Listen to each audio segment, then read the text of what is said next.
Arlington County Board of Equalization hearing.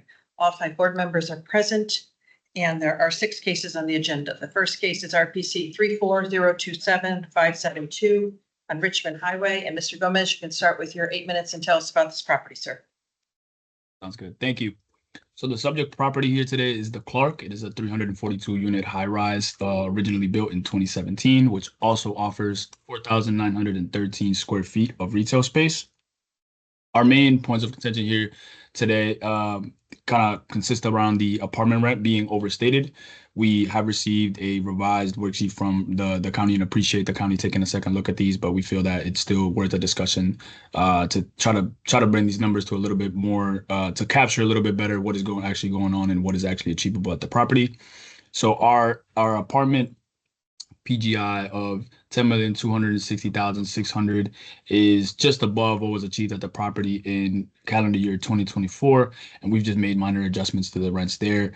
The original county worksheet is overestimating this amount at 10.76 million, and the revised worksheet is also just above that at 11.2 million.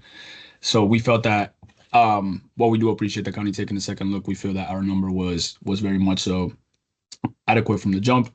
Our next point of contention would be the retail rent. We have provided the retail rent roll, I believe, on page 59 of our submission, which demonstrates a retail per square footage rent of $21. And the county original had a $40 per square foot rent, which they have adjusted in their revised approach to $25 per square foot. Again, we do appreciate them taking a second look. This brings the county PGI to 122.8 thousand, whereas the actual PGI is at about approximately 102.7 thousand, and that is what we utilize in our retail approach. We felt that while the expenses were a point of contention in our initial in the initial county worksheet, the revised worksheet does a great job capturing that. And we do appreciate that they took a second look, so we're all good on the expenses side. As far as the NOI goes, our NOI comes about to 7,765,000. The actual calendar year 2024 NOI with the per the actual I&E submission was 7,739,361. So we're just right above that. The initial county approach was a bit high. It was at about 8,077,916, and the revised is at 7,998,000. This still falls about 259K above the NOI that was actually achieved in calendar year 2024, while the original combined NOI was about 338K higher than this actual NOI. The adjustments that the county has made were, come a little bit closer to what was actually achieved. So we felt that a lot of their adjustments were very solid. But again, we wanted to bring up the point of contention of the cap rate per the surveys and investor surveys, market surveys, but while also iterating that the above the line issues were still very relevant in this case, and that is how we come to our total apartment value of $118,153,000 and the commercial value of $1,432,000 for a combined opinion of value of $119,585. Thank you. Okay, thank you. And Mr. Chicas for the county, please. Yes, ma'am. Good morning, board members. Good morning, Mr. Gomez. Looking primarily upon the summary sheet, as the board is familiar with the department's procedures and looking at the 4-year history. Again, this is not too uncommon with what we've seen a fair amount of other properties in the county, success year over year. In looking at the 4-year history, obviously, we do recommend the board focus upon columns F1, F2, and F3, those being the revision columns. This information obviously was taken into account after receiving the year 2024 I&E, which comes with the application sometime in April or May of this year. As we can see when looking years 21 through 2024, we saw apartment rent growth of approximately 4.3% in 2023, 4.4% 2024. The department's recommendation, again, is for a fairly modest 3.2% increase year over year, over 1% less than what was achieved just last year. We moved down to gross potential, again, growth of almost 3.7%, 3.8% in 2022, 5.4% in 23, another 4.6% in 24. Again, the county's projection is a full almost 1.5 points below that, at again, a modest 3.2% growth projected year over year. Same thing with effective gross, 26% increase in 2022, 6.3% in 23, another just shy of 6% in 24, with again the county's projection half of that at 3% growth for 2025.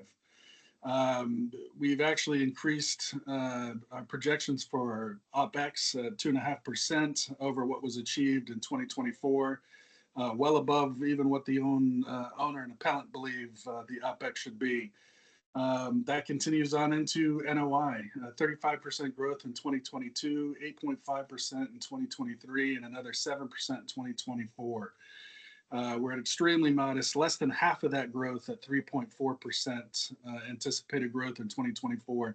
Extremely well stabilized building as far as occupancy. Again, reported, I believe, 97% for January 1. There's no inclination whatsoever that this growth would continue. The rents as strong as they are. And we'll leave you with the idea that year over year, we're calling for a growth of 3.8% from 2024's assessment to 2025, which again is keeping in line with what's going on with the marketplace, as opposed to the owner's recommendation for a negative 9% drop in value year over year, after achieving 7% NOI growth year over year. All these things being said, we do believe the county's revision should be confirmed at a value of $136,429,900. Thank you. Okay, thank you both. Questions from board members? No? No. Mr. Hoffman? Chris, is this is a non-metro cap rate, right? That's correct, sir. Okay, it looked a little higher than the other ones. Okay, that's it. Thanks. Okay, Mr. Cheekins, if we take a minute then to wrap up. Yes, ma'am. Just again, looking at the historical summary sheets, we can see growth 3 years in a row. While the county is again projecting that growth to continue, it's at some levels 1 to 2 to 3, sometimes as much as 50% less than what's actually being achieved at the property. When we look at the growth levels, there's nothing that would constrain that from happening again, considering the occupancy in place and the well amenitized building itself. We do believe the county's revision at a 3.8% increase should be confirmed, as opposed to, again, the negative 9% drop in value year over year. We ask the board to confirm $136,429,900. Thank you. Okay, thank you. Mr. Gomez, if you take a minute to wrap up, please. Yep, thank you. Again, we do appreciate the county taking another look at this case, but just want to reiterate that 259K in NOI above what was actually achieved in 2024. I feel like that is much higher. We're looking at calendar year 2024. We're not looking for a 3-year average here. We're looking at the best year that the property has achieved in the 3-year trailing, and that is essentially what we're trying to match here with our adjustments. When we cap out the 259K NOI difference, it creates a $4.4 million difference as far as, when we cap that out at the county's cap rate or OAR, we're looking at a $4.4 million discrepancy in value, which would put us at somewhere around that $133 million range, which would still represent an increase from last year. And that's without even considering our cap rate argument here. So we feel that is that our adjustments bring us a lot closer to what was actually attained at the property for its best year in the 3-year trailing. Thank you. Okay, thank you both. Where is everybody?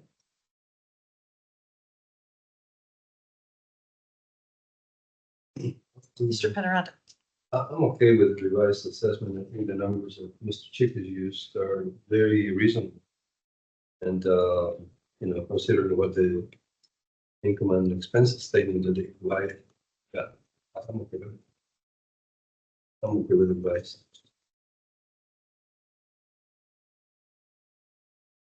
All right, Mr. Hoffman?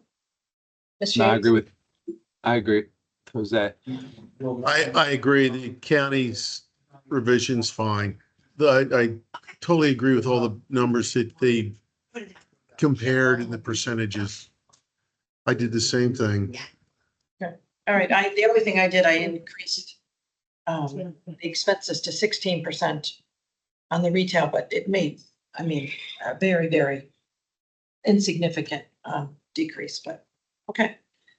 All right, would somebody like to make a motion then? Sure, I'll move that we confirm the revised assessment of 136,429,900.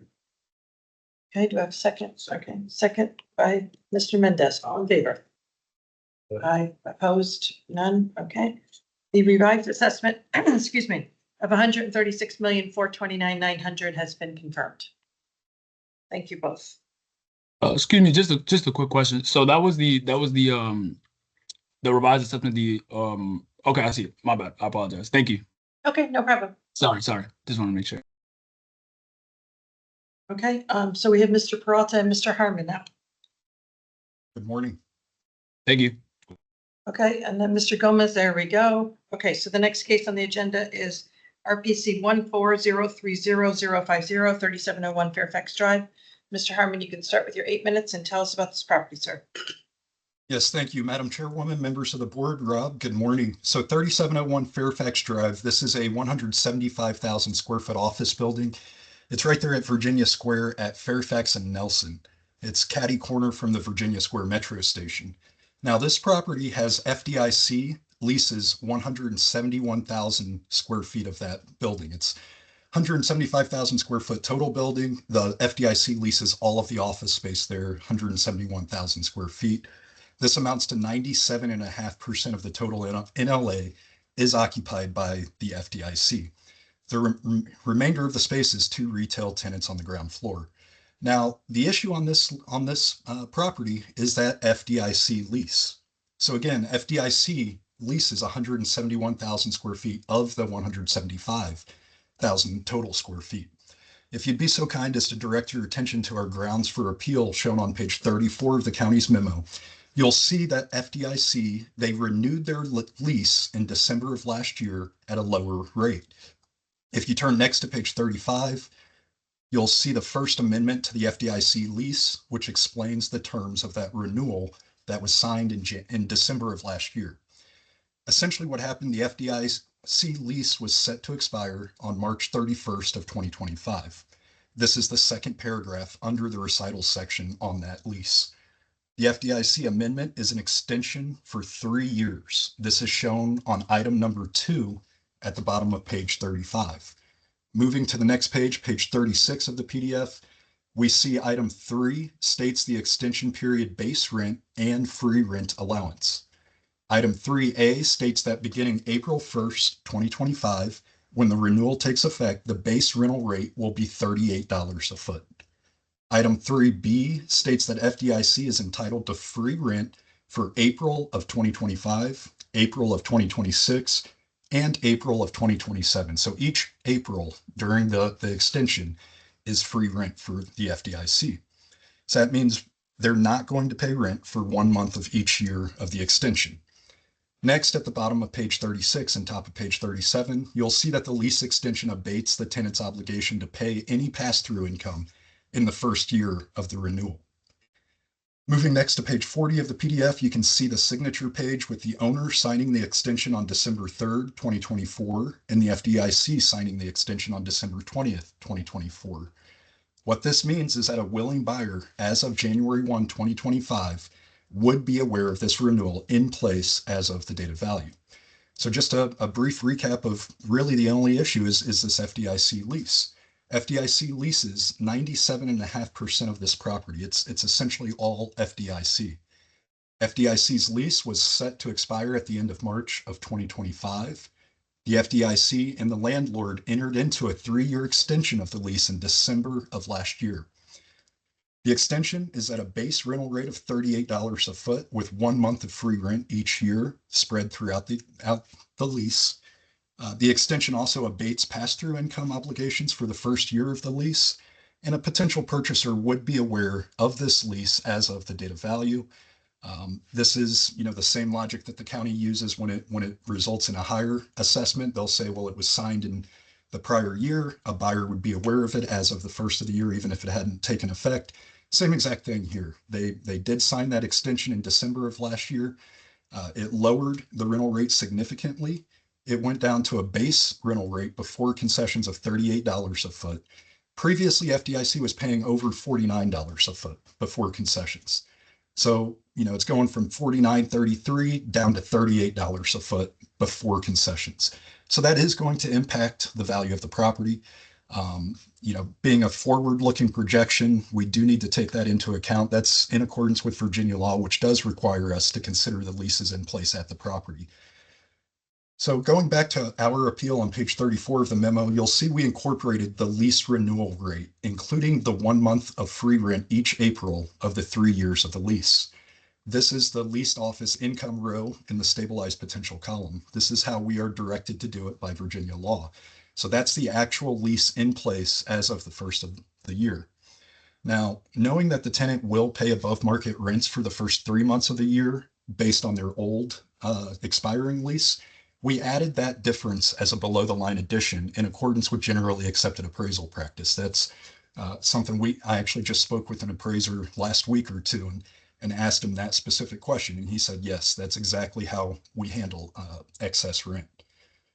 Next, on that page, we reduce the pass-through income to reflect the fact that FDIC will not pay pass-through income for the first year of their renewal. So there won't be pass-through income for 9 months of 2025. We then applied the county's 8% vacancy rate and grew the actual 2024 expenses by 3% to arrive at an NOI of $4,527,000. This NOI is based on the lease extension that again was signed and in effect in December of 2024. We then capitalized that NOI by the cap rate from the sale of the fully occupied 2017 build at 1201 Wilson to arrive at our final value. So that's the case. Pretty straightforward, pretty cut and dry. FDIC was paying $49.33 on a lease that was set to expire in March of 25. FDIC renewed effective December 2024 at a base rate of just $38 a foot with 1 month abated in each year of the renewal, which gets you to an effective rental rate of $34.83 per square foot. The renewal also abated the FDIC's pass-through obligations for the first year of the renewal. So as a result of that lease renewal at a lower rate, the property will lose about $2.5 million worth of NOI right off the top. So nothing else changes at the property, but the rent decrease in place does reduce that NOI by $2.5 million. So when you're looking historically at the property, NOI's been reported pretty healthily. That's not going to happen going forward because of this new lease extension. If we apply this to the prior years, we see NOI reported would be $4.5 million in 2024, $4.3 million in 2023, and $6.1 million in 2021. Our projection is at $4.5 million, which is in line with the historic operations had this lease been in place. So the assessment and the county's review relies on the previous lease rate of the FDIC. As you can see, the evidence that we've provided, we actually provided that renewal. That's the evidence. The burden of proof is on the appellant. That burden is a preponderance of the evidence. That's the standard. So preponderance of the evidence means, is it more likely than not? Is it more likely than not that this lease is in effect as of the date of value and any willing buyer will consider that lease? The answer is yes, and that's what we're asking the board to do. If you have any questions, I am available to help answer them. But please just, let's consider the actual lease in place for the FDIC leasing 97% of this property. Thank you. Okay, thank you. Mr. Peralta for the county, please. Yes, good morning, everyone. Virginia Square, located 3701 Fairfax Drive. As the appellant mentioned, FDIC is the main tenant in this property.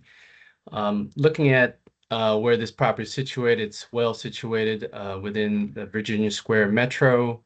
It is about 0.1 miles from Virginia Square Metro, 0.4 miles from Ballston Metro.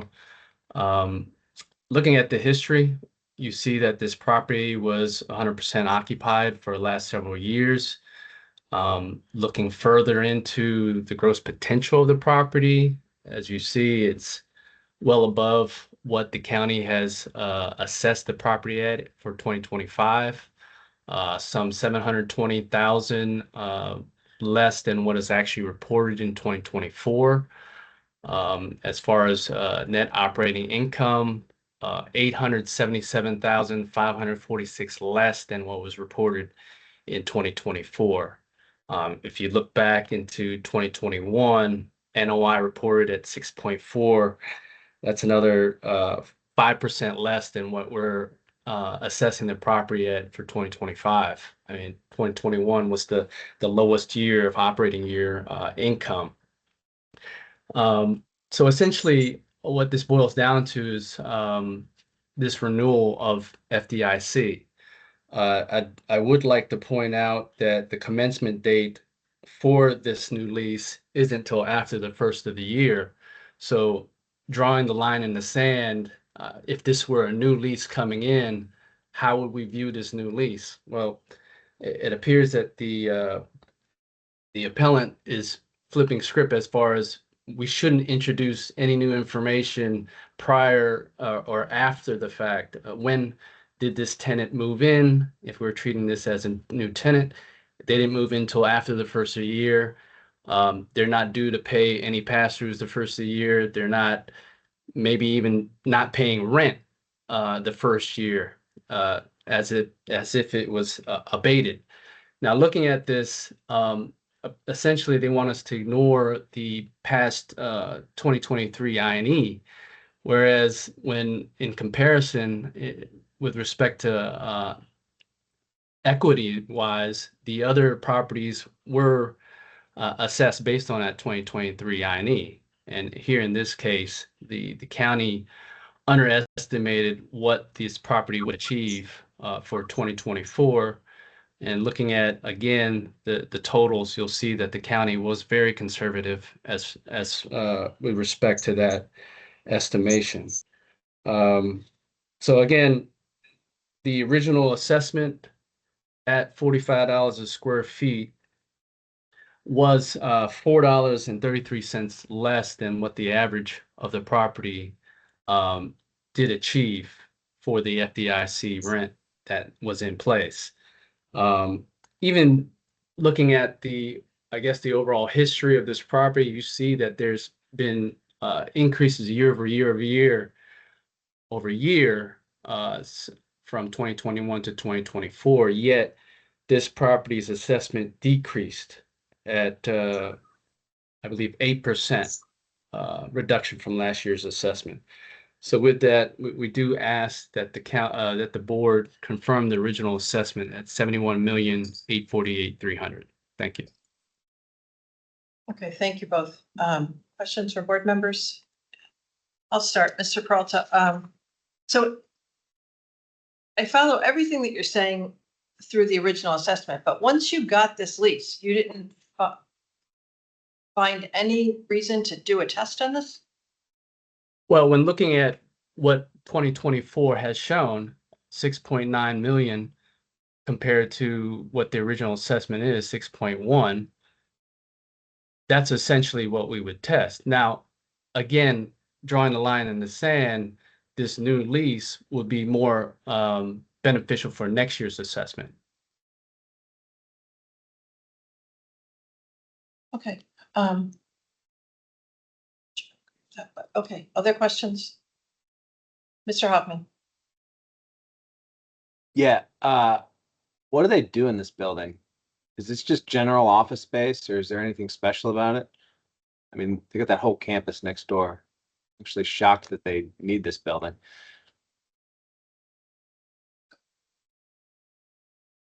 Who are you asking, Mr.? Jordan, is that just general office space, or is there something special about the build out that requires them to have this building?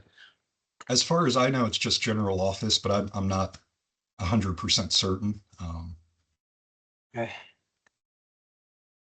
I mean, the lease rate would reflect general office to me. Doesn't seem like there's anything specialized in the building. Just the location that's good for them. That's all I had. Okay, any other questions? All right, Mr. Peralta, if you take a minute to wrap up. Yes, thank you. Again, the original assessment understates the income for this property. We're assessing at $45 a square feet versus what the average is for the property, which was at $49.33 with the lease in place. And overall, when compared to what was actually reported, it's about a 8% less than what was reported for the 2024 NOI. So we do ask that the board confirm the original assessment at 71,848,300. Thank you. Okay, Mr. Harmon, if you take a minute to wrap up, sir. Yes, thank you. I just want to draw the board's attention to the lease amendment again, beginning on page 35 of the appeal. This was signed in December of last year, signed at the beginning of December by the owner, December 20th by the government. It was in place well before the date of value. This is a legally binding contract that was in place. The market would know about it. If you're underwriting this property and doing due diligence, you're going to look at this and say, I have a 3-year extension. You're not going to capitalize as if FDIC is paying over $49 a foot, as the assessment has done. You're going to know about this lease. That lease is about a 30% reduction from what FDIC was paying. And that's just the market. You know, that's the reality of the current market. The old lease rate was based on a 2013 rental agreement that was then escalated, 12 years. So that's how you get to that rate. It reset to market. That's what's happening as these leases roll. That impacts the value of the property. Thank you. Okay, thank you both. All right, it's just among the board. Where is everybody? Mr. Mendez. Yeah, initially looking at this case here, I mean, to the county's point, the NOI is much lower than what was reported. I understand, and I do agree that the lease amendment would affect, a purchaser. It was signed at the 11th hour last year, but it still is there.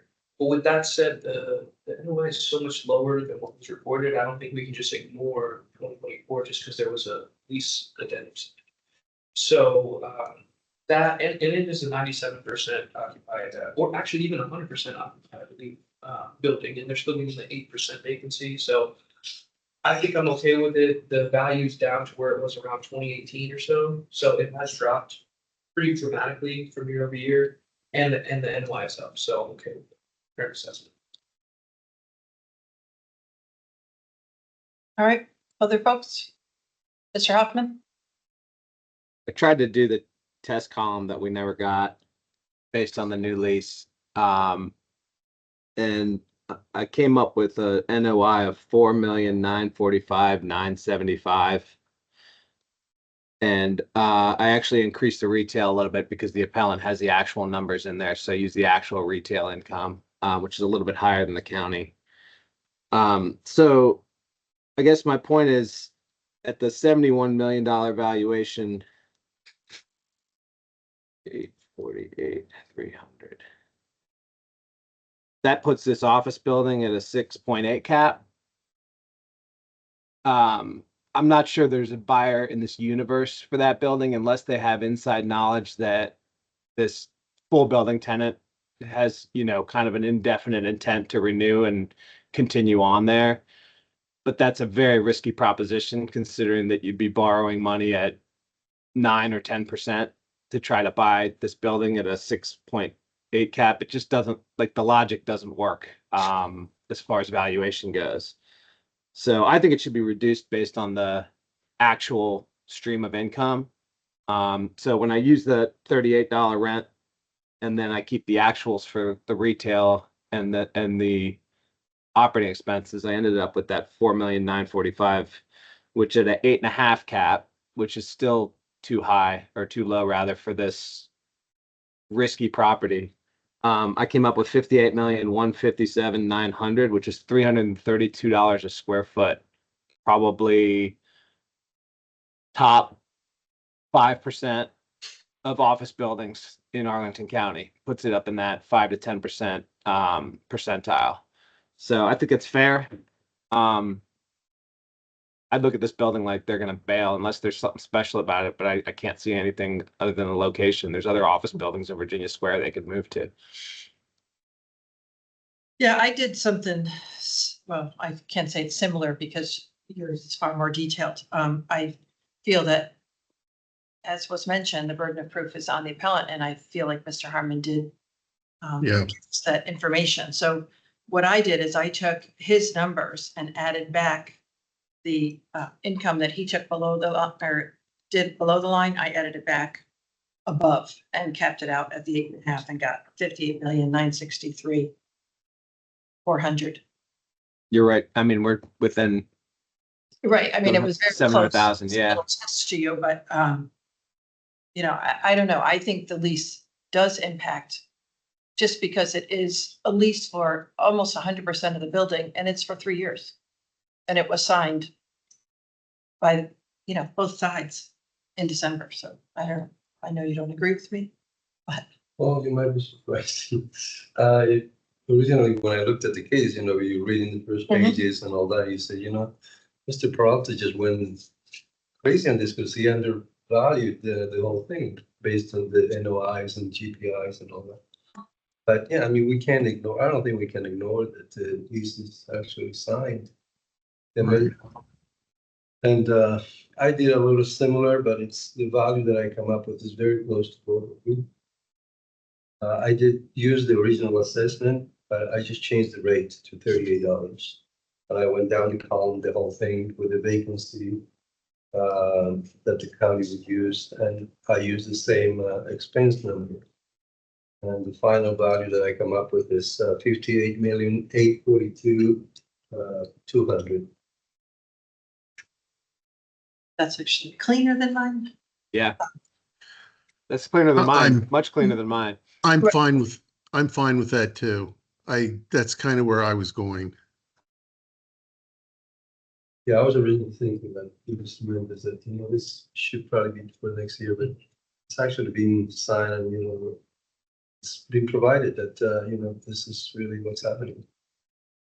Right, and I believe if it was the other way around and the lease was signed in December and it was at a higher rate, we'd be looking at that. So I think from a standpoint of position, it's applicable. A buyer's going to walk in the next day and look at what the tenant's going to be paying. There's no way around that, and the county should not be ignoring that. Okay, all right.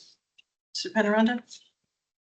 Sure, I'll go ahead and move that we reduce the assessment to 58,842,200 based on lowering the rental rate to $38 per square foot.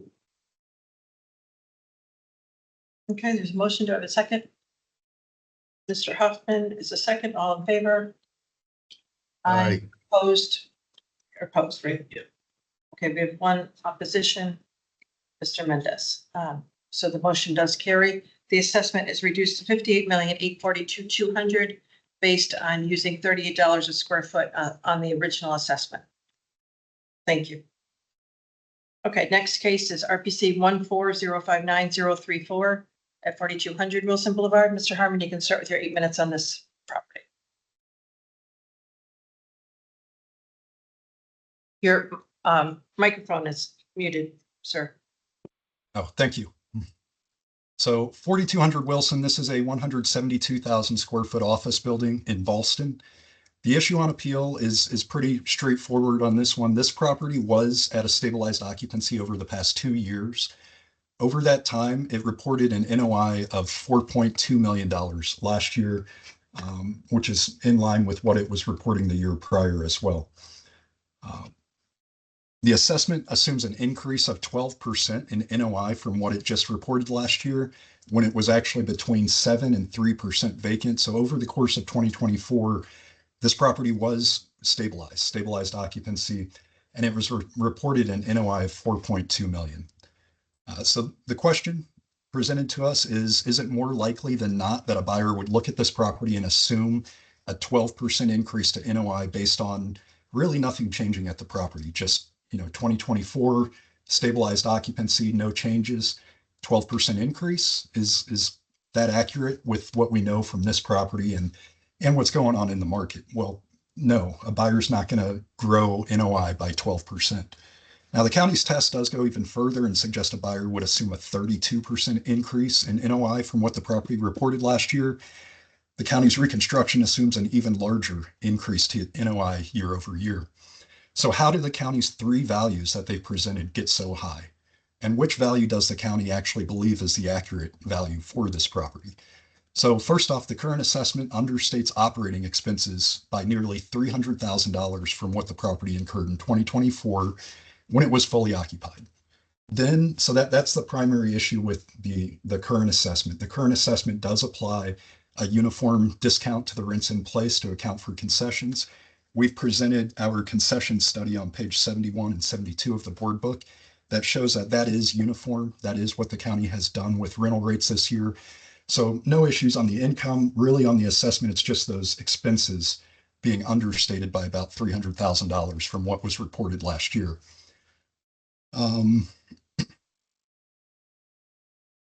Now, the question on the test column, the county did acknowledge understating expenses and they bumped up expenses. However, they took away those concessions. So it's really, a mishmash. We'll increase expenses, acknowledge that we were too low on the assessment, but then we're going to take away the uniform concessions that we've provided on these 61 offices that we presented in the study in the board book. So the current assessment, again, just to recap, represents a 12% increase in NOI from what the property just reported when it was fully occupied. We respectfully request the board increase the operating expenses on the assessment to reflect what the property actually reported in 2024. If you do that, the resulting NOI is still a $120,000 increase over what was reported for 2024, but this is more reasonable with how the property has actually been operating. So that's the case. The assessment primarily just understates expenses. The county acknowledges that on their test. They bump expenses, but then they take away the uniform concessions that throws this property out of equalization with other offices in the county. We did present that study of 61 office properties showing that the county does consistently apply those concessions. So that's all I have available for questions. Thank you. Okay, thank you. Mr. Prouts for the county, please. Yes, thank you. 4100 Wilson, also known as the Origin. It's located in Boston Quarter.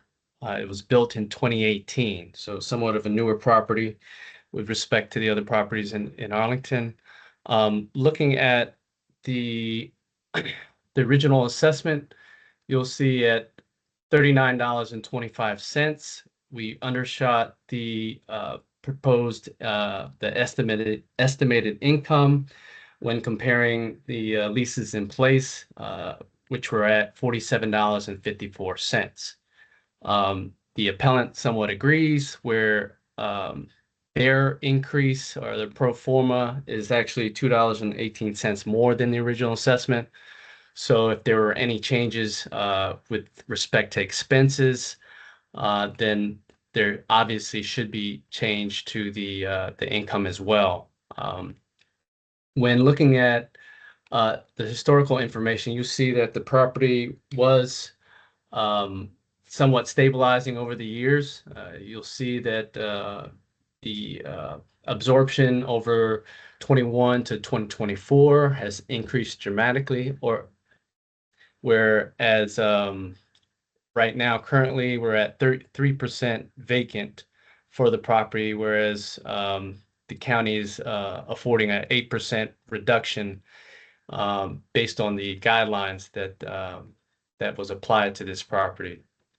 Overall, you'll see that the numbers with respect to the original 2025 assessment are understated when you factor in, again, those the vacant square footage of the property. Not only that, but when looking at our reconstructed column E versus column E1, you'll see that I indicated an increase with respect to the 2024 rent roll.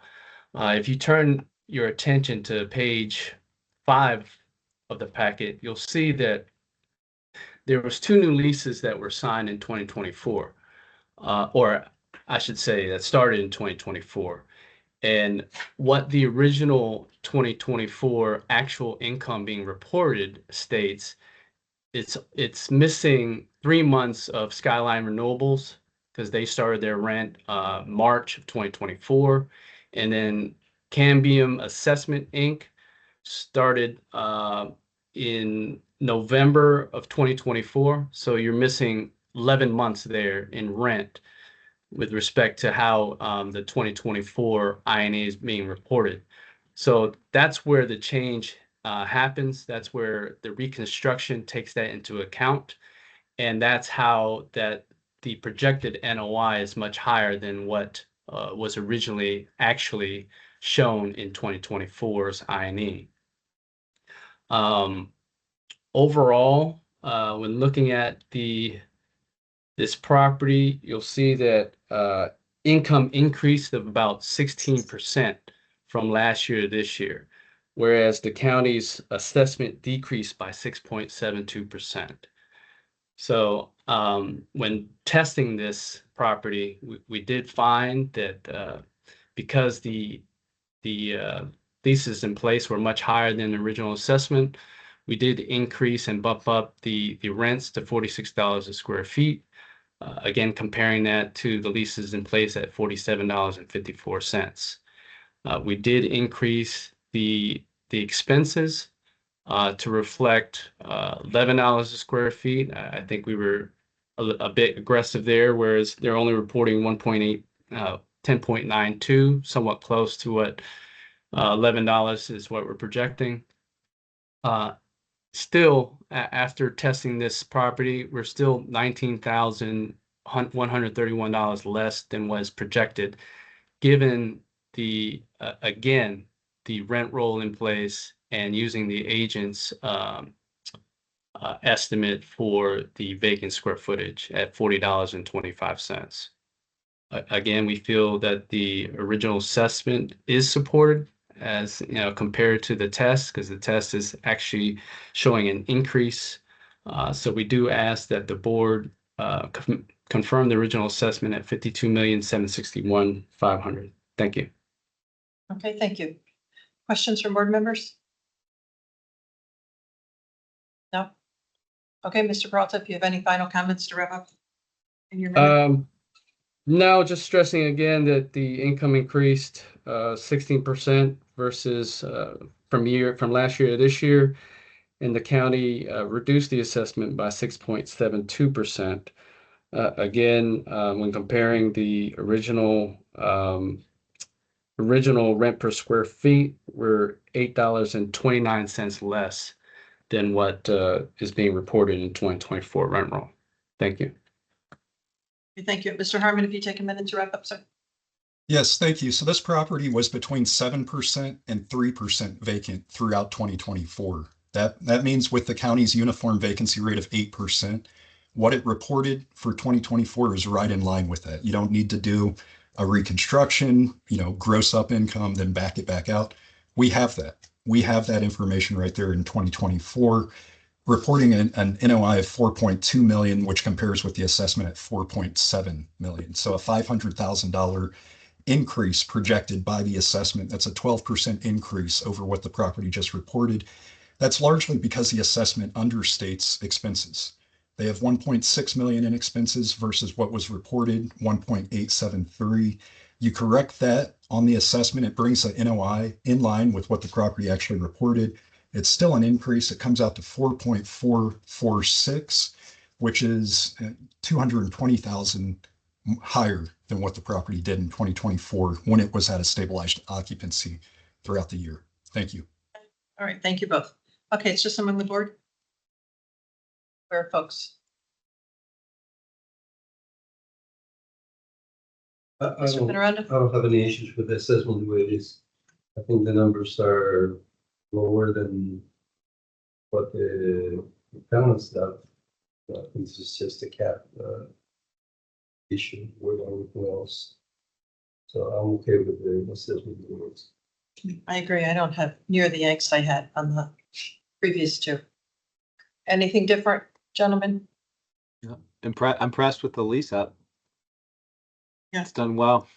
It's still moving down. Mm-hmm. All right, then I'll move to confirm the county at $52,761,500. Second. The second, A second by Mr. Penaranda. All in favor? Aye.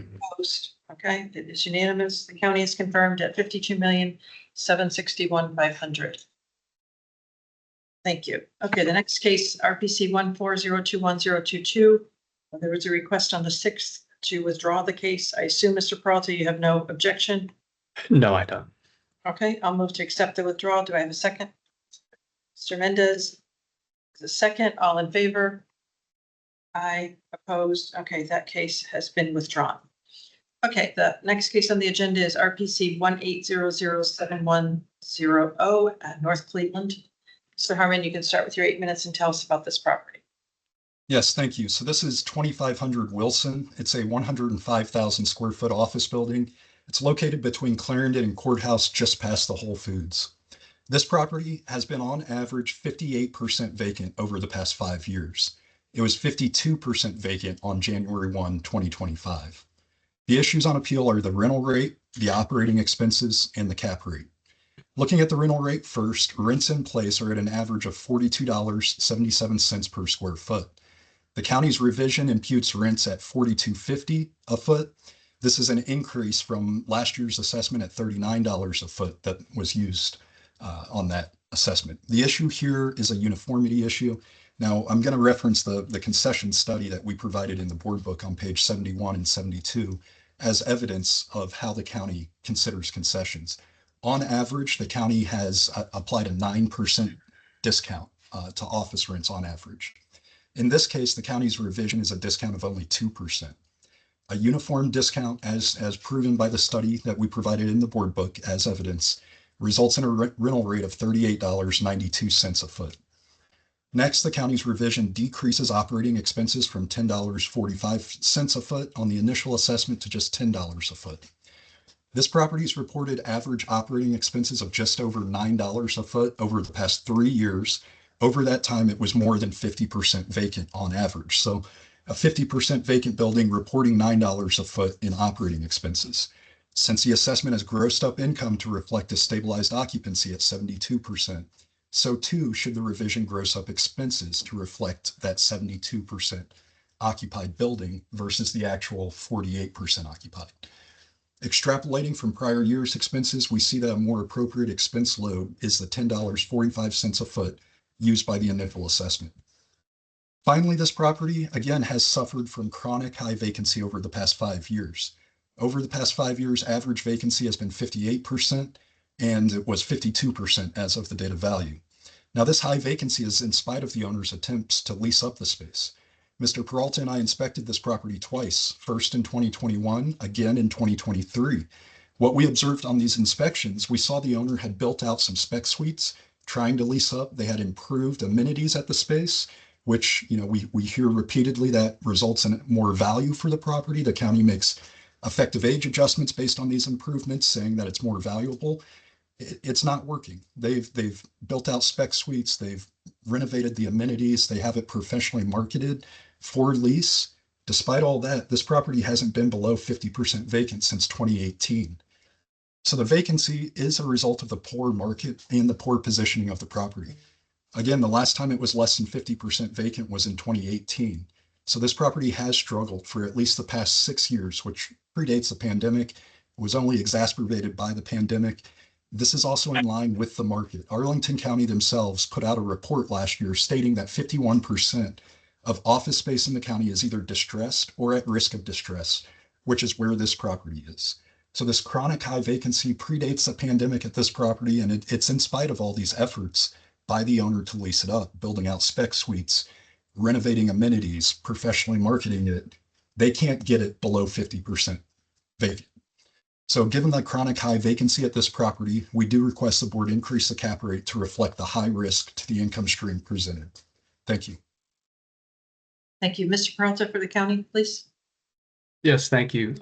This property, 2500 Wilson, it's in close proximity to the first 2 cases that the county heard, the board heard today. When looking at this property, we know and understand that there's a proposed redevelopment for the property, 16-story, 323 apartment building. So when looking at this property and looking at the history, the vacancy that was brought up by the appellant, we don't know that if there's a motivation there to not lease the place when there's a proposed apartment building. We do know that the first two buildings were well occupied. You saw it in the last case that they increased the occupancy in the property to almost 100% on both buildings. So there is that submarket that this property does compete against.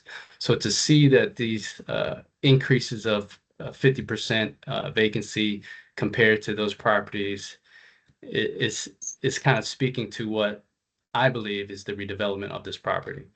So when looking at our original assessment, we did, however, take into consideration the high vacancy. We looked at this property year over year. In 2022, it did lease up. In 2023, it did show that there was some vacancy. And then in 2024, we did capture what exactly is being advertised as vacant in our revision. We did offer a revision for this property based on the new information. Originally, this property was being assessed at $42 a square feet. We know and understand based on the rent roll analysis that the average is $43 a square feet. And the retail is at $49 a square feet. Our original assessment was about $1 less in the office space and then about $2 less in the retail space. So again, the projection originally was understated based on what we know to be the leases in place. But then after considering the new leases, I'm sorry, there is no new leases in the last couple years. There was actually a lease in 2024 for 14,000 square feet. But then looking at how the county tested and revised the assessment, we did make an increase based on the leases in place as compared to what the appellant is stating. When breaking down what actually what the county uses, you can focus in on page 6 of 214. When the county uses a $42.50 rent on the offices in place, and then deducting the 28% vacancy, we're arriving at a $31 a square foot rent for this property, as opposed to the appellant. They're arriving at $27.71 for the leases in place, and then with respect to our vacant office, we're arriving at $26 versus the appellant's $21.26.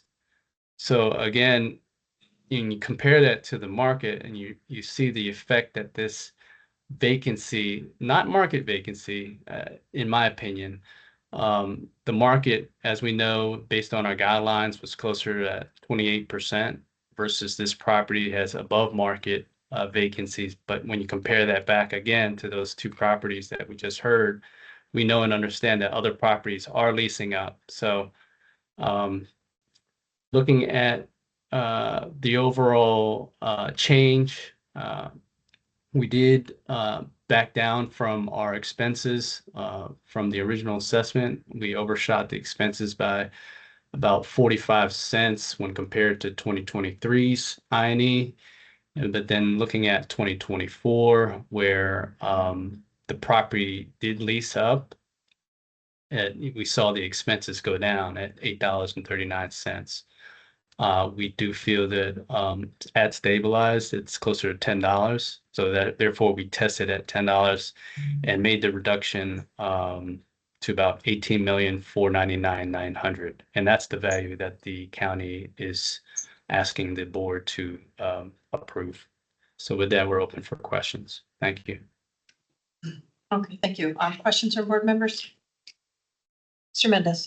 Yeah, for the county, the appellant mentions that the property's been over 50% vacant since 2018, and you're saying that it's potentially because of the redevelopment. When did you first hear about the property potentially being redeveloped?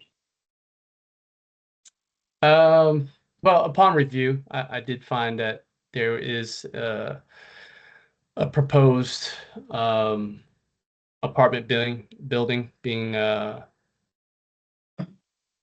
proposed. So it was recent. It wasn't, all the way back in 2018 or even 2021. I wouldn't know the particulars about when they decided to do so. But I know that, something, a redevelopment of this magnitude takes years to kind of develop. And Okay, thank you.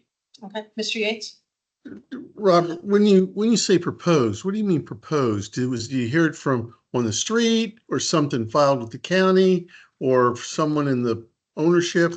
It's listed on CoStar as a proposed. I believe, and I didn't want to introduce new information to the I guess to the case, but I could check with the county to see if there's anything fine. that was submitted, but So if it was CoStar, it means that at least the appellant has put it out there. correct. Okay. And I believe that was all 2025 is when that all occurred. I see that the county board acted on it in September of 2025. So this was all post date of value. Any other questions? Okay, Mr. Peralta, if you would take a minute to wrap up, sir. Yes, okay, focusing back on the summary page, we do see that the original assessment is understated when compared to the reconstruction using the agent's information and the actual reported actual income of the property. That NOI resulted in 2.2 million, whereas the original assessment's at closer to 2 million. And then we do reduce the assessment even more based on the excess vacancy. So with the new calculations, we do ask the board confirm the revised assessment at 18,499,900. Thank you. Okay, thank you. Mr. Harmon, if you take a minute to wrap up, sir. Yes, thank you. So again, this property has been more than 50% vacant going back to the beginning of 2019. The owner has been trying to lease this up. They signed a new lease in 2024, as Mr. Peralta stated. We inspected it on 2 occasions. We saw they had built out spec suites. We saw that they had updated the amenities. They have a professional marketing team trying to market it. Any of the redevelopment information, I believe, was in 2025. So this vacancy is not a result of the owner. This is a result of the market. We have Arlington Economic Development putting out a report saying 51% of the market is in distress. And then we have Arlington County DREA saying it's because of the owners. It's the right hand not talking to the left hand. The county's put out a report saying it's distressed. This property is distressed. The assessment understates expenses. The revision understates expenses. The cap rate can use a bump to reflect the risk to the income stream presented by the vacancy. And then we ask that uniform concessions be applied to the rental rate as well. Thank you. Okay, thank you both. All right, it's just among the board. Where are folks? Mr. Mendez. Yeah, I agree with the appellant that the property's just not in a great location and it's been vacant for quite some time. I really don't think it has much to do with the redevelopment. So I did go ahead and do the cap rate bump on the revised account. That got me to 17,363,000 even. And what did you change the cap rate to? 9.65. Okay, other folks? I'm sorry, go ahead, Mr. Penrod. I'm okay with the revised assessment the way it is. I think the county has used, pretty much the same numbers that the appellant is used, and even though they're saying, the vacancy is higher, but, they're using the same square footage to the calculation. And I think the revised number shows a, considerable deduction from last year. So I'm okay with it. Mr. Hoffman, you had your hand up? Yeah, I did the same thing as Johnny, but I had a slightly lower cap rate because I've always had an issue with this property being considered metro. I think that's part of the reason why the location is so, they struggle for office use because it's over a quarter mile to the nearest metro station. And I've measured it out a couple different ways. I'm trying to get a way that you would actually walk safely at a quarter mile, and I can't do it. So, my understanding of office market dynamics is if you're more than a quarter mile, you're not on metro. If you're half a mile, residential might work, and which is probably why they're trying to convert this, because people are generally more willing to live a half mile from metro if they live there versus their daily commute back and forth, wearing work clothes in the rain, all that stuff. So if I just change the cap rate to the non-metro cap rate, which is 9.4 instead of 9.15, I end up with pretty close to Johnny. I was at 17,916,300.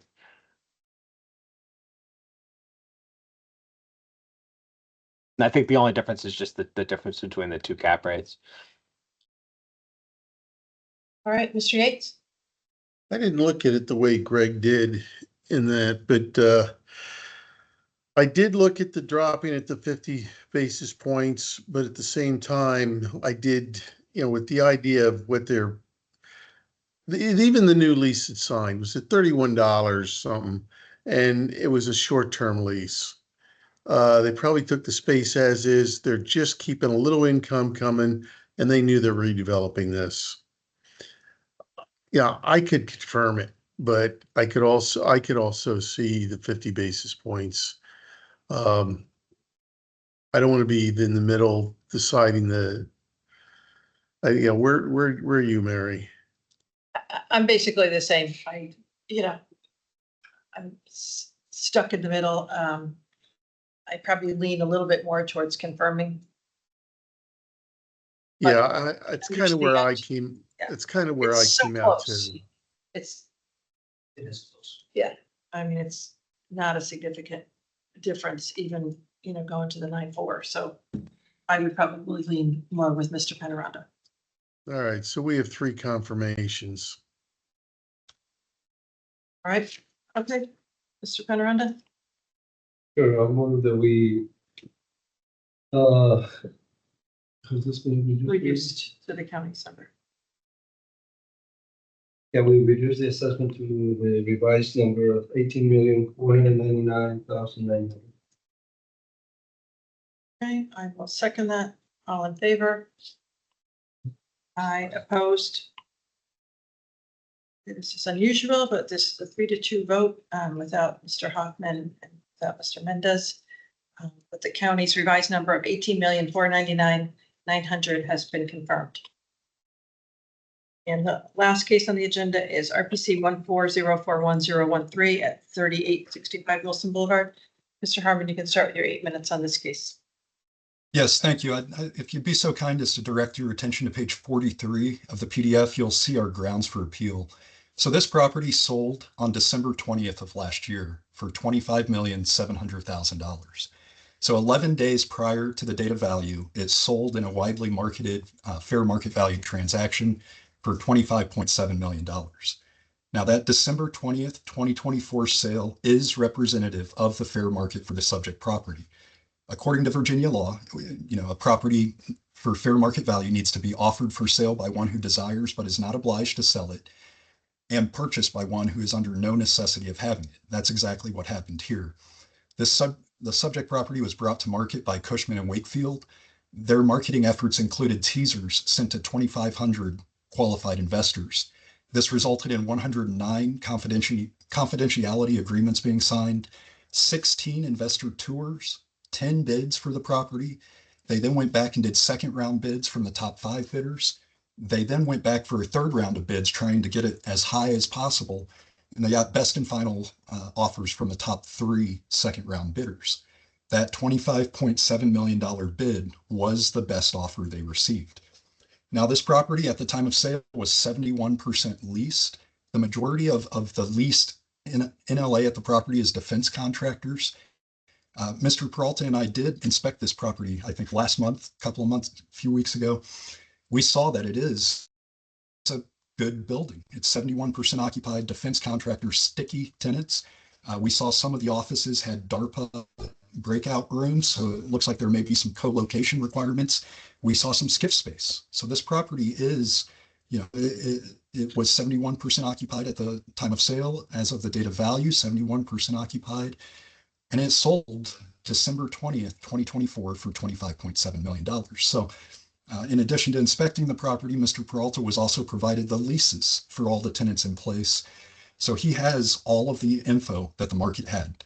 So, leases in place, walked the property, saw the quality of the building, and the assessment still came in, well above that sale price. That sale price, 25.7 million, is how the market valued it. That was 10 bids ultimately received for the property. After 3 rounds of bids, the best bid was 25.7 million. Just quote some more case law that the Supreme Court of Virginia has stated on multiple occasions that it is well settled that a recent sale of the subject property, while not conclusive in determining fair market value, is entitled to substantial weight. With that, we do request that the board reduce to that sale price. It was, again, right there on page 43, we've provided all of the details regarding that sale. Widely marketed. We provided the deed on the next page dated December 20th of last year. This property, again, we walked it. The leases have been provided to the county. It's a good property, and it's still sold for 25.7 million, which is about 175 a foot. This is where the market is. The current assessment is at 245 a foot. It's just overshooting it. We have an assessment that has a January 1 date of value. Then we have an actual fair market sale telling us what the value is at 25.7. There is 11 days of difference between those two values. This is where the market is. If there's any questions about the marketing process beyond what's provided in the packet, please let me know. But I don't really have much else to say other than this was a fair market value transaction. It's a good property. It's not distressed, and it's still coming in at 25.7 million. This is indicative that even though assessments may go down year over year, it's still not going down to where the market is. I don't really know of too many buildings in the county that could be better than this one. It's right at the county's 28% vacancy when it sold for that 25.7 million. It's got defense contractors, sticky tenants, skiff space, recently updated lobby. It's a good building, and it sold for 25.7. Thank you. Okay, thank you. Mr. Peralta for the county, please. Yes, thank you. This property, 3865 Wilson.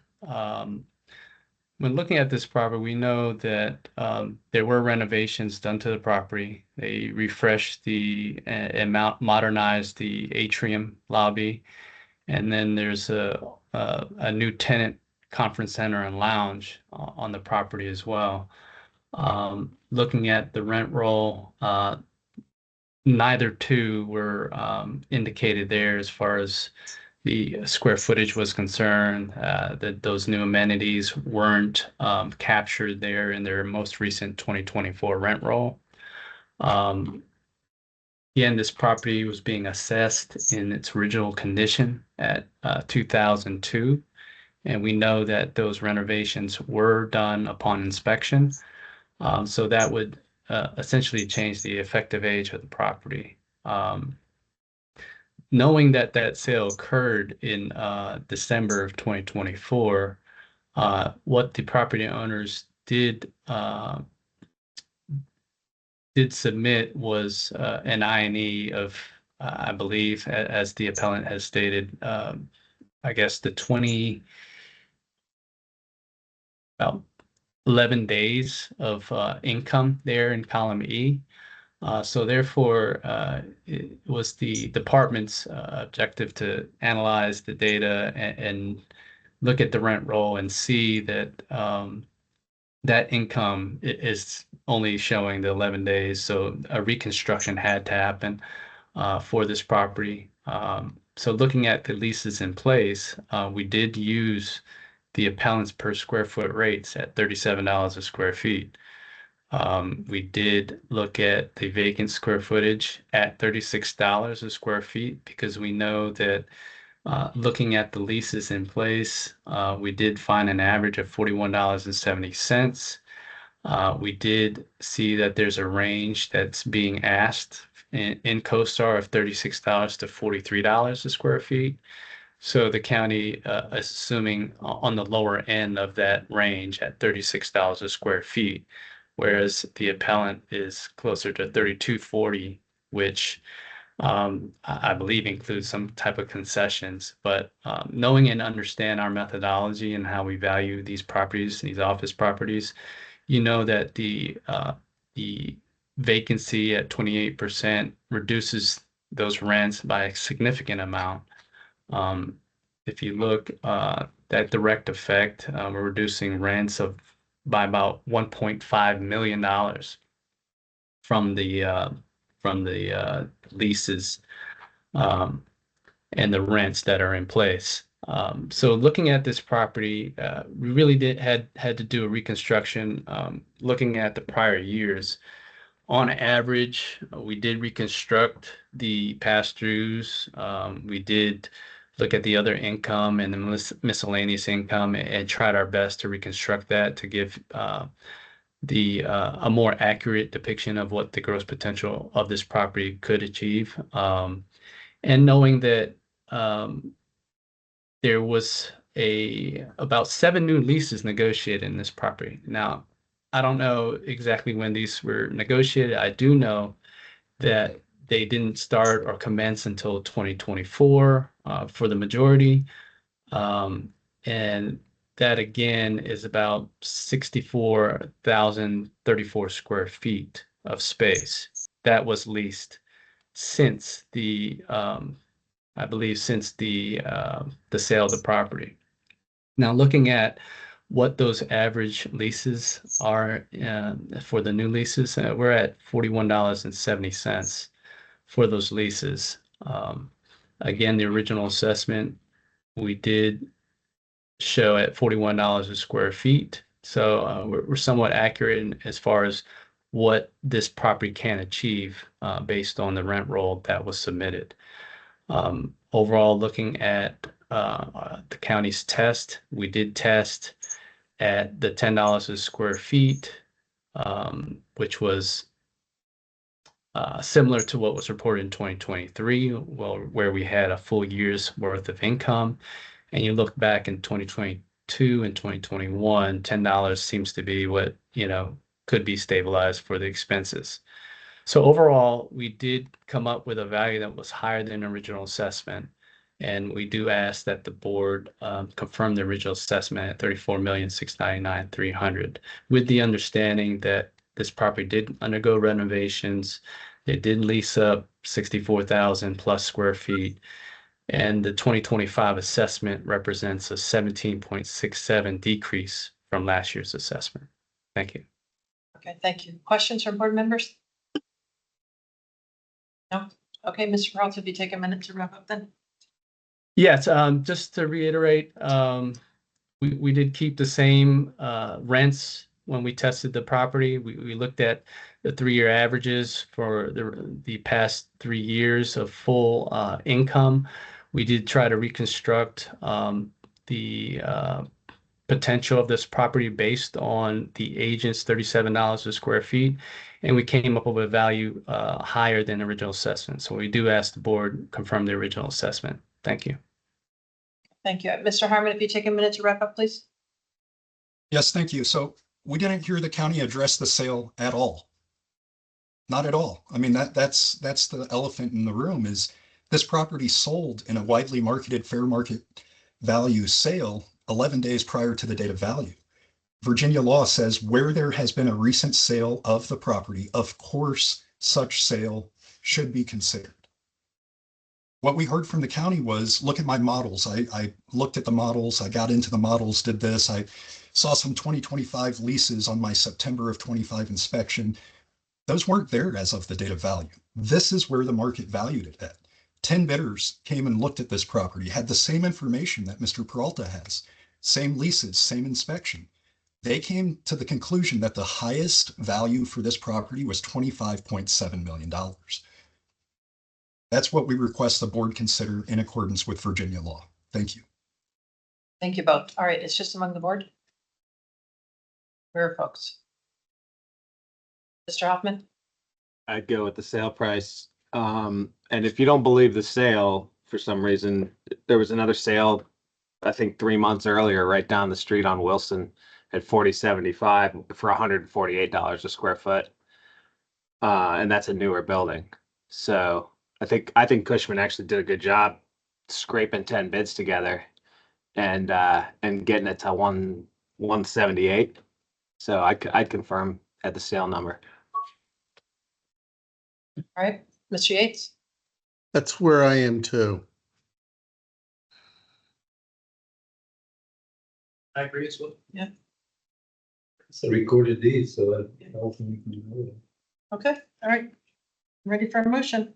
All right, I will motion to reduce the assessment to 25,700,000 based on the sale price.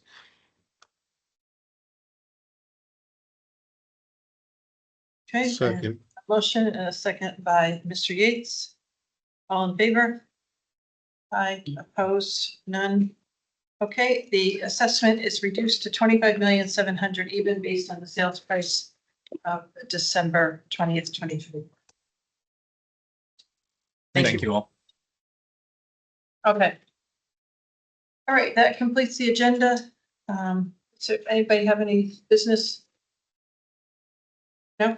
Okay, then we will stand adjourned here at 10:16. Mr. Hoffman has an appointment, so we're gonna let him scoot. The next meeting is Tuesday, next Tuesday, the 14th, 9 a.m. virtual for all the board members.